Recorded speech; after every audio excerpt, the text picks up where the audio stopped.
Welcome back. This is Birgit. This is Flosstube number 2. It is March 28th, and thank you all for your lovely comments from last time. It really made me feel great that you guys really liked what I had to share. Of course, today we're going to be sharing more. I have everything spread out that we're going to be going, to over and discuss. And there's a few goodies in here, including a couple of old samplers, some needlework stuff, some history, and a few other really good things. So once again, I'm going to go flip my camera and we're going to get started. Okay, so today we're just going to start off with a little bit of history. So the one person who influenced me probably the most with getting this store started was my great-grandmother, Olga Spindler. And you all know her sampler. It's in the store. Here is Olga. Well preserved, well loved. I do want to reframe this again at some point because, because at the time I really loved the red mat under it, but I think now I would just like it on fabric. So once we're moved, I'll redo that and just put, reuse the whole thing. I'm going to reuse the frame because I like the frame, but I'm going to, put something new behind there. And my great-grandmother Olga, she was 13 when this was stitched. And Ostern means Easter. And one of the things, a lot of these samplers were finished around Easter time because that was spring and everybody had to get ready to go on the field. So you couldn't be at home stitching. You had to get back to work. So many of these were finished, during Easter.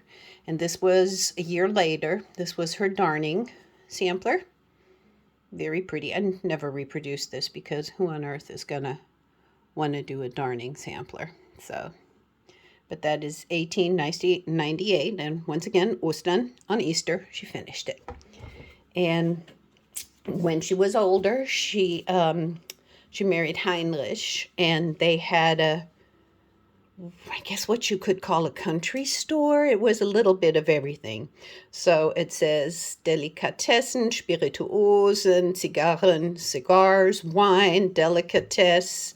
Can't read what's behind the tree. Spirits, of course. You can't see the gas station here. In another picture, there's like a little gas pump out front. And this is my grandmother.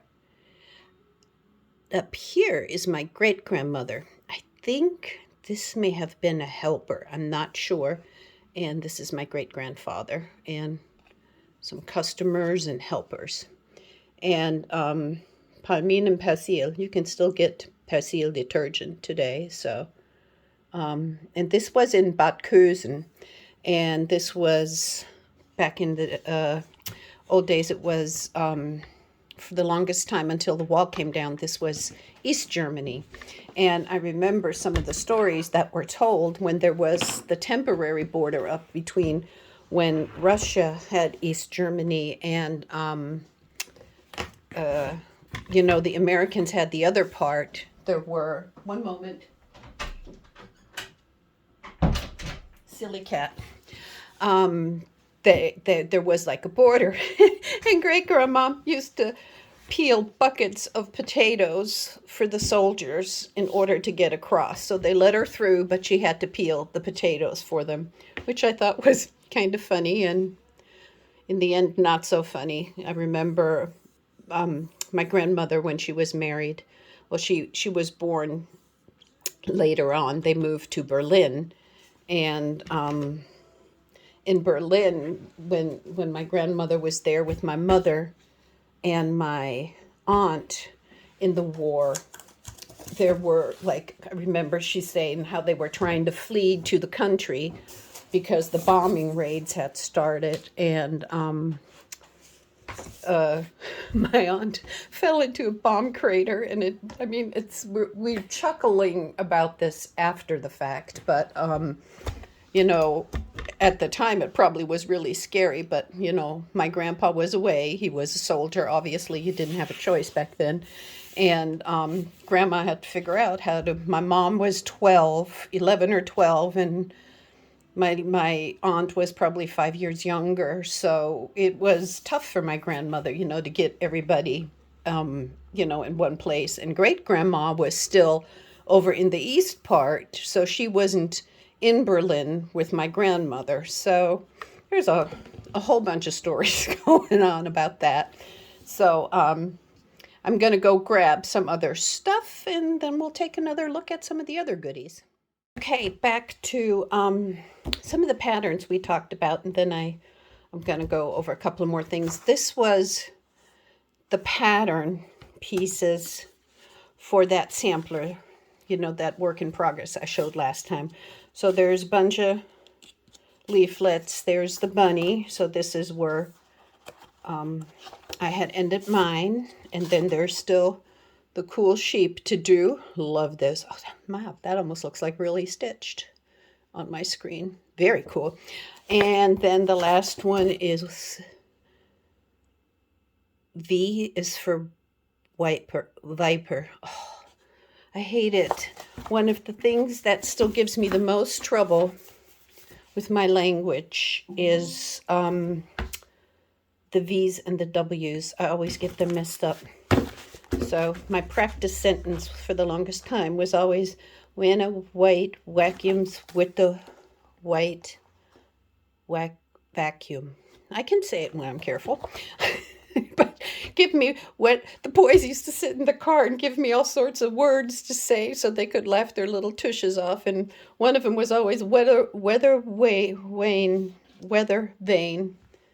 We just, because we flipped the V is a different, completely differently pronounced, and the W also. So that was, even after 40 years, I still can't do it right. But regardless, so this was one of my only claims to fame. This was back in the 80s. And there's my prize-winning ball pocket that was done by Cross Stitching Country Crafts. It was in the magazine, and they put it in leaflet form. So I can't show you the pattern. But there's me, Christmas star, with my old name.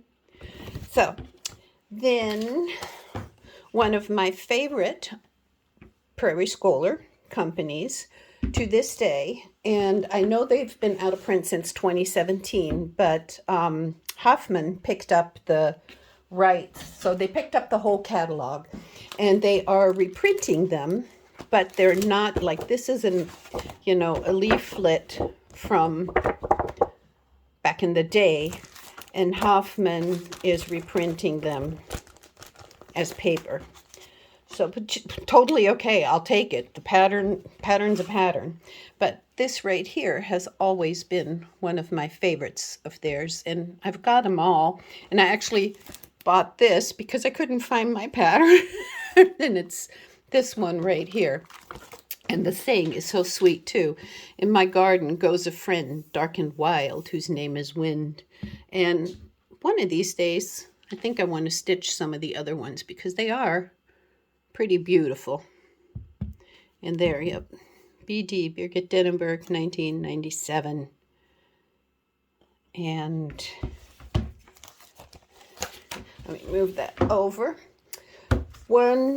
Another company that I adore is Drawn Thread. And one of the things, let me open this. You're not going to see pattern, but what I love, well, you are going to see pattern. So let's go to a place where you're not going to see pattern, is I love her stitch instructions.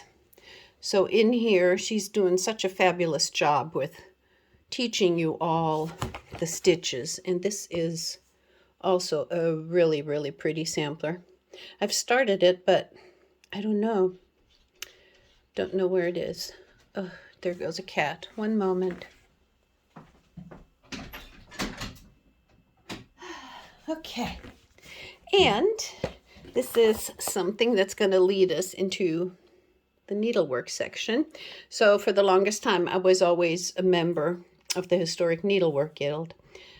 I don't even know if they still exist. I still have my little pin. I was a member way in the beginning, but you know, when I stopped stitching for a while, I don't know what happened to them. And these days, a lot of research has to be done because I don't remember who's still there and who is not. So this is a really sweet pattern with those pairs that I do have on my to-do list, and it's pairs 2 from the Historic Needlework Guild. Secondary market's still available.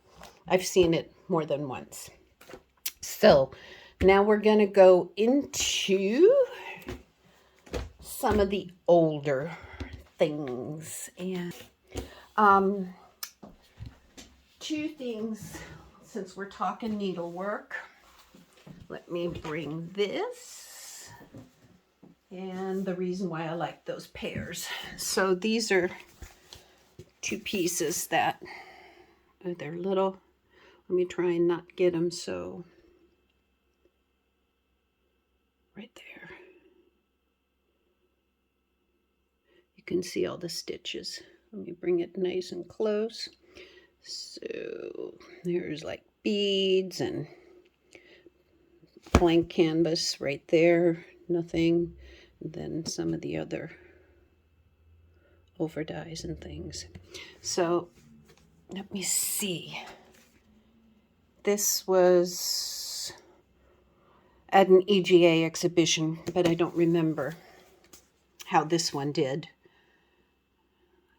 Sometimes I save my stuff on the back and sometimes I misplace it. This one right here was the EGA class, and I had to chuckle because I was smart. I left the stuff on the back. So this was correspondence course 97. Judith can't read the teacher. Kaleidoscoping values. But one of the things when I saw this that made me laugh, you know, was the evaluation. So let me pull this out. It's like teacher grades. So one of the things I have a hard time with, I like symmetry. So these 2 squares, she had 2 different things going on. And it bothered me to no end because they were like the same stripes, but they were just not, in my opinion, done the way I would have wanted them. Let me bring this closer. So this is, you know, some of the needlepoint stitches, which I still to this day love doing. But what was funny, she writes, fantastic color choice and very well stitched. You know, small diamond. This, and she says, this of course isn't the continental stitch. See comments below. Again, not stitched, called for, but see comments below. Beautifully laid stitches, blah, blah, blah, blah. Lovely. And here she says, this piece, Birgit, is one of the most fantastic and beautiful kaleidoscoping values redesigning I've ever seen. I can easily see why you chose to work square 11 in the diagonal stripes, as it so nicely complements your focal point and truly coordinates the entire design. Nice how the stripes closely aligned in the small continental and horizontal mosaic stitching. What a beautiful, joyful piece. So, of course, I got dinged because I didn't do what they said, but it was very nice, you know, that she did acknowledge that the way I redesigned it was, I mean, if I'm going to go through all this work, I want it to be something I want to have hanging on my wall that I like. So this was, and the color choices. Back in the day, I remember seeing somebody painting their bathroom in those 2 colors. And I was like, oh, wow, those are some really funky colors. I love them.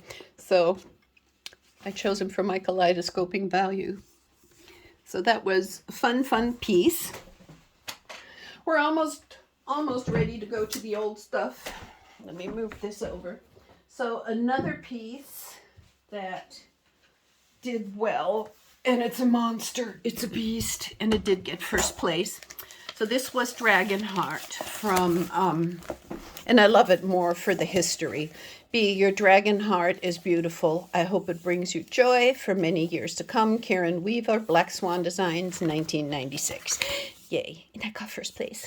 And this was actually an exhibit, I think, at Market back in the day. So this is the stitching store I worked at.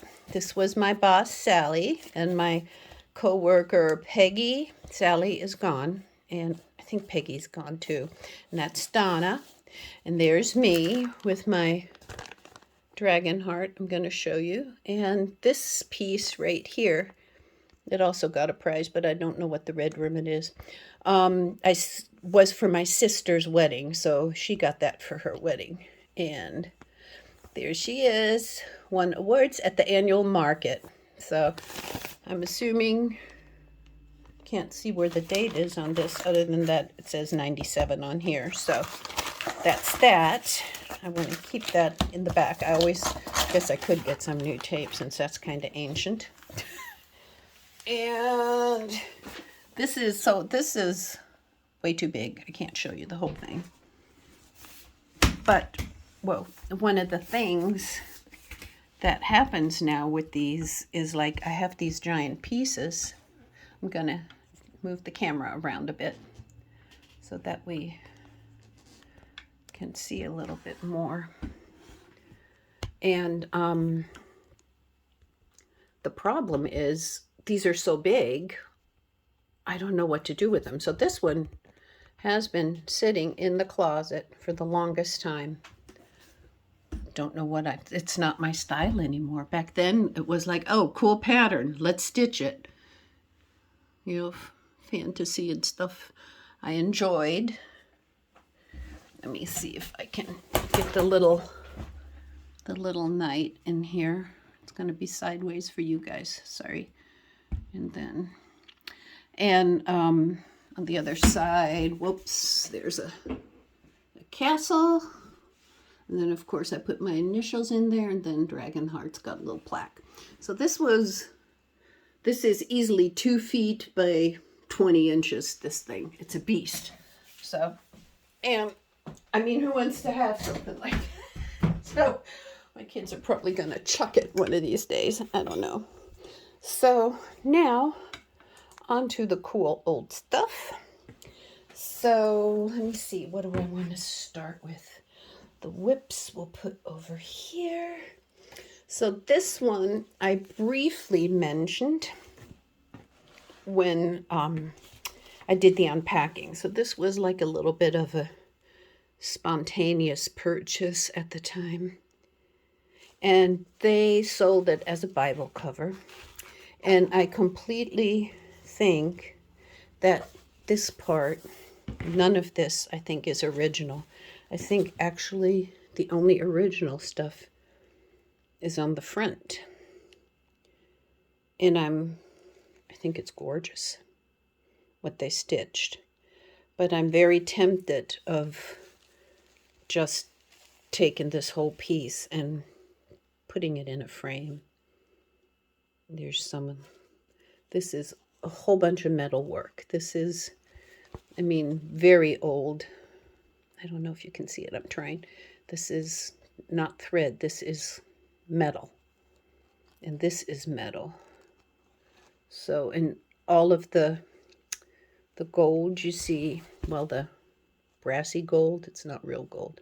In here, these threads are all metal threads. And one of the things I want you to be aware of, yes, I'm touching my stuff, but before I start these shows, I scrub my hands real good because it's easier for me than to work with gloves. And this basket, all metal threads. So I think this is a really beautiful, might be valuable, might be not, but somebody took it from somewhere and put it on a Bible cover. And obviously there's, you know, some of the stitch has gone missing. There is stitches missing here. It almost looks like Knights Templar crosses. It's just so cool. I really, really love this. Let me see, make sure you guys can see this real well. how. Let me hold on. Let's make it so it zooms in well.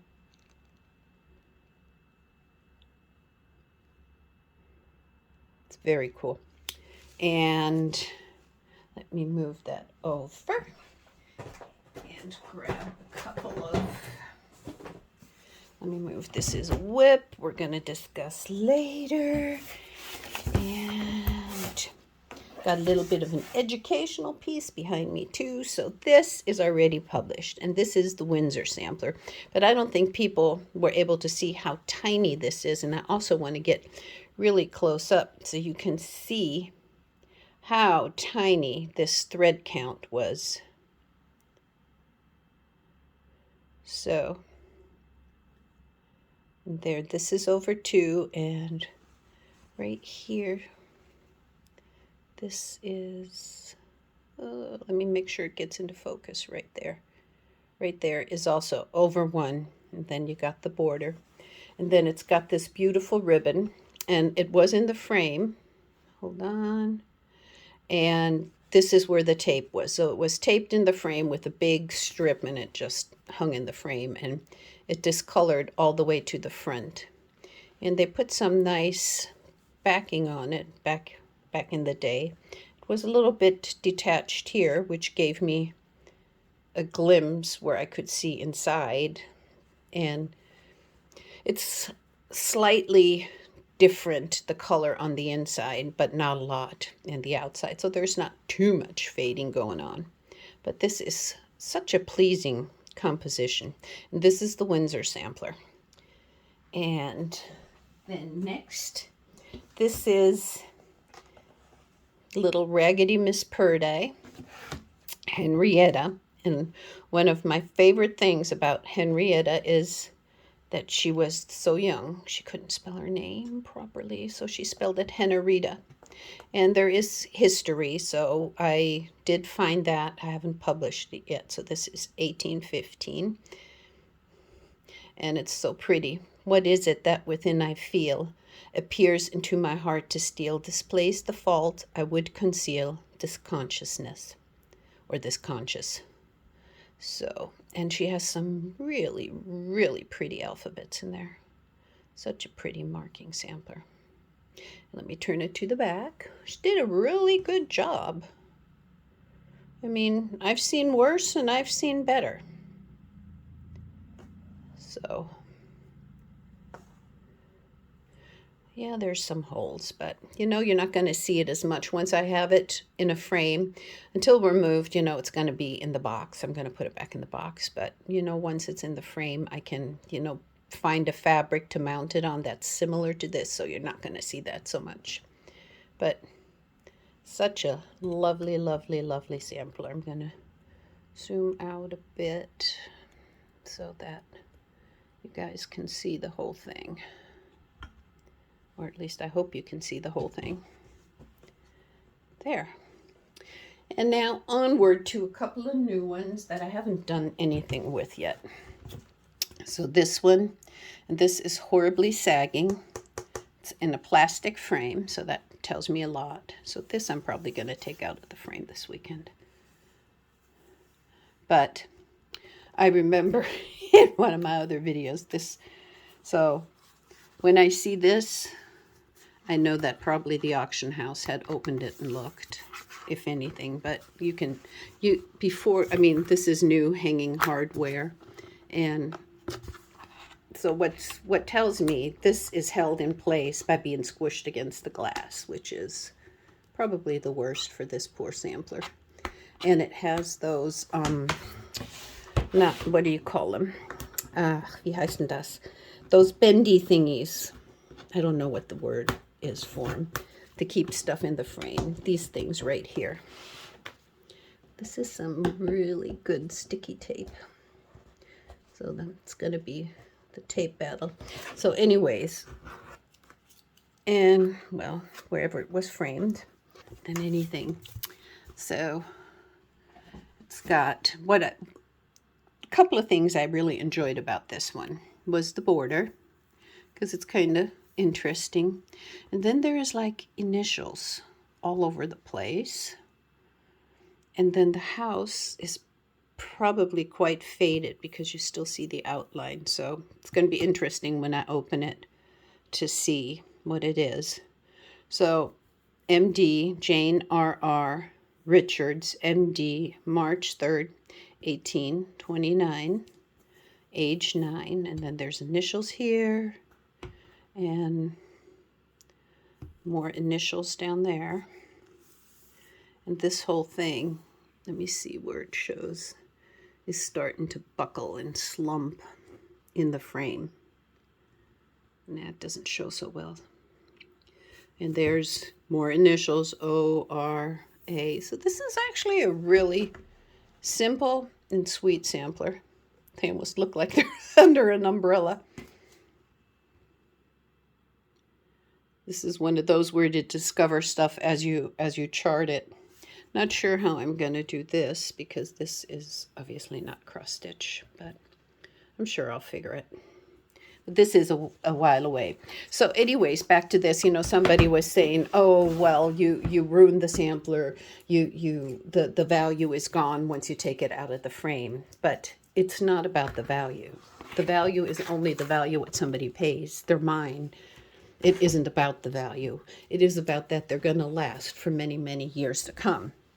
And like on this one, you can see how old this is. So I want to show you. These are old square nails. So when I take these out extra careful. You can see the old hanging hardware. And I collect these and put them in a little pouch. And when it's reframed, they go in the little pouch in the back. But this still needs to come, you can see, it's glued down on the paper. There's a big old hole in there. And this sampler, I can tell you now, is sitting on the wood. And you're getting the staining. You can see an eye, a piece of the wood. So it needs to come out and away from the frame, from the glass, and needs to be properly done. And it really doesn't matter what the value is or not. It's a matter of that the sampler is in proper conditions. These are better off and going to last longer if they're in my museum, the box where I have the museum paper, the acid-free stuff, and the box is acid-free. If it lays in there, then sitting in a frame squished against glass, and who knows what else is going on behind there, because you also need to check for bugs, like with Ada, where, oh my God, that was disgusting. And, when I see little things like that, it always makes me wonder. But the color on this one is still really, really good. Most unusual border. I really, really love it. It's so woodsy looking. So pretty. And it's kept well. And it is Mary Saunders. 18. One moment for you guys. Let me see. This is harder and harder. There we go. Mary Saunders, right there, 1818. So I'm going to pan a little bit so you can see some of the sides.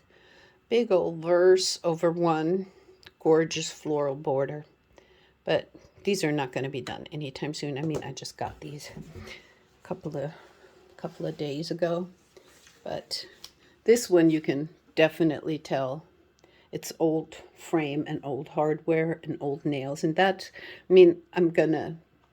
sometimes I can reuse the frame and sometimes you can't.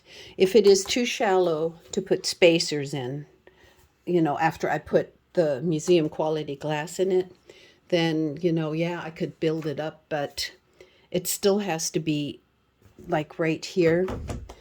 I still have to put it on, mount it on some fabric, so most of the time these end up being wider because you have like a little space where you want to attach it to the linen or the fabric, whatever you're going to use to mount it on so that it's secure. So most of the time these frames, I'll use it for a different piece. If I can, I'll reuse it for the same piece, but that doesn't always happen. And now to the Teachy one, because this comes up so often. And it came up quite frequently with Mary Barr, because Mary Barr looks much wider than she does on the original in the museum. And this piece right here, yikes, fuzz. Let me grab it, shows it really perfectly. So look at the border. You would think these are two kinds of stitched borders. They're exactly the same thing, same pattern. This is long and skinny. This is fat and narrow. So this had, I wrote it down because I wouldn't remember, 34 threads across and 22 threads down per inch. So 1 inch had 34 this way and 1 inch this way had 22. And that's why you get these really elongated looking pieces. And this is actually being charted right now as an exclusive for the Sampler Guild in Ohio. I'm gonna put the notes in the if you want to contact them or join them or whatever, you can. I'll put it in the details. It's Jane Duffin, 1834. And one of the cool things is she's on wood and it needs to come off, but somebody actually went through the trouble to lace her, sort of, kind of. They just laced her on the, probably the worst stuff one could put it on. It's like some fake board. I don't know. So, crushed, I don't know what. Usually they use this as backing, but they did a good job with how straight she is and, you know, with the eyelets and everything. And the flowers. And there is some deterioration going on here. That peacock's got a really cool little bun going on. There is definitely stuff eaten away in here. So that's another reason. This is wool. Some of it's wool, most of it's wool, but this up here is not. Some of it's silk. There's a whole bunch of letters messed up and stitches missing. So there is, you know, the wool is always eaten first. And you'll see like these little cocoons on the back, these white little cocoons, and the bugs hang in those. So you want to get rid of those. So onward. And now, let me see. One of the things we're working on in the store is the mystery sampler. And there's quite a few of us, and I'm sure you've seen it on Instagram. So I wanted to show my progress. This is like one of my whips. So this is how far I am. So this is section 1 and 2 of that. I chose different colors than what I stitched it last time, so I won't have 2 of the same. Then this is winter. I designed this many, many moons ago. I was going to make like the 4 seasons. I never got around to doing more of them. Here's some close-up of the beads and stuff. Kind of fun. Then here's another whip. Oh, I guess we're on to whips.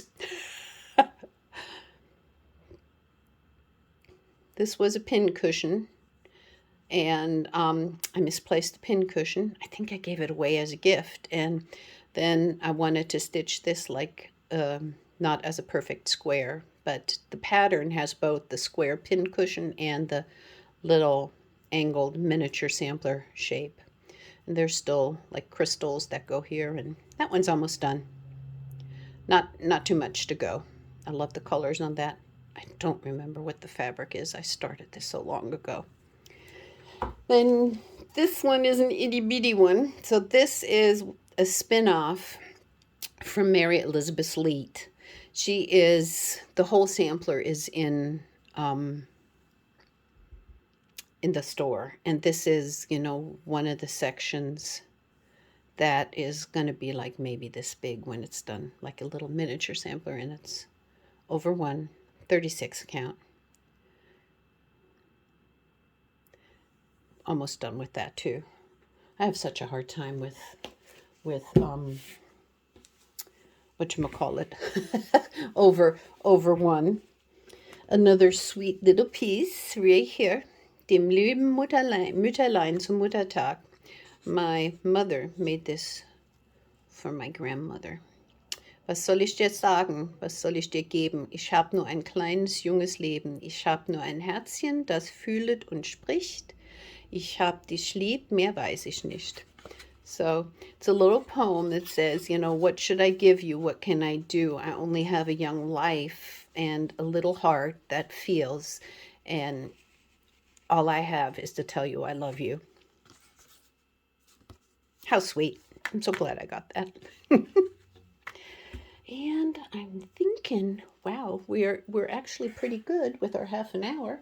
Am I forgetting anything? I want to make sure I have it all. It looks like it. Let me pause and come back to the front side. Last time the audio went out, so I hope it's not doing it again. I think I might have accidentally, when I flipped the camera, touched something. So one of the other things we were going to talk about is this guy right here. So I'll take it down, and I'm actually going to hold it up because this is so big. It's on cardboard, and I'm going to show you some of them.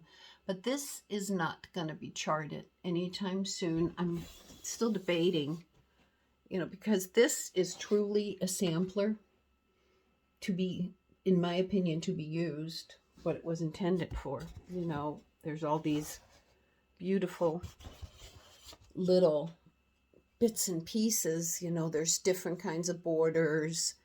It is 1856, but it's really hard to see.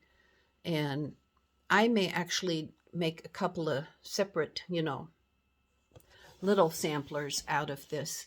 This right here, this basket, this soldier and the butterfly are so difficult to see. Even with 2 magnifiers, I was barely able to make it out. And, but the colors are gorgeous. It's in a cheesy little frame it came in. I haven't done anything with it. Pretty alphabet. And I mean, this, you can stand there and see so many things. You know, walking the dog, her with the goose. Hold on, I'm going in the wrong direction. Then the dog on the pillow, little maid, different flowers and plants. This one is just so full of beautiful little things. Lovers on the beach, husbands and wives. It's got a cool hat. I don't know,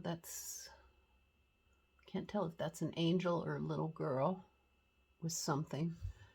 There is so many bits and pieces on this that it's going to be difficult unless I might, and it's also so big. I mean, it's giant. This is easily 24 inches across and a few up. And the alphabet is also, there's like stuff missing. I haven't opened it, so I have to see, you know, what's going on there. Let me see, A, B, C, D, E, F, G, H, I, J, K. No K. L, M, N, O, P, Q, R, S, T, U, V. No W. J's down here. Yeah, so there's a couple of letters missing, but still, it's kind of fun. So I may just do bits and pieces of that one. I don't think I'll do the whole sampler as is. This one up here is not going to be too much longer. That is satin stitches for the house, and the rest, there is no over 1 on that one. So that is going to be an easy stitch for anybody. But that's still sitting there. And this, we'll talk about another time. That's actually, I think, Finnish or Swedish. It's one of those places. from the Nord countries. Norrköping, 1877. I don't know where Nor. It's Norrk, the umlaut Ping. So we'll see. Anyways, that's it for today. Nice and short. Let's hope you liked it as much as the last one.